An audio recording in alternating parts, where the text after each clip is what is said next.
napasagot si Belle. Iyan ang inamin ni Donnie sa harap ng madla. Sabi niya, kung paano ko napasagot, ang ginawa ko lang first don't use the term makuha na para bang gamit lang siya.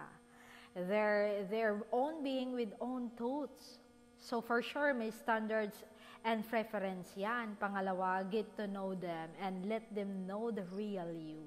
Let things be. If mag-work, edi mag-work. If hindi, edi sayang. Ang mahalaga, nagpakatotoo ka. Pangatlo at ang pinaka-importante sa tingin ko ay maging klaro ka sa intention mo. Don't give mixed signals.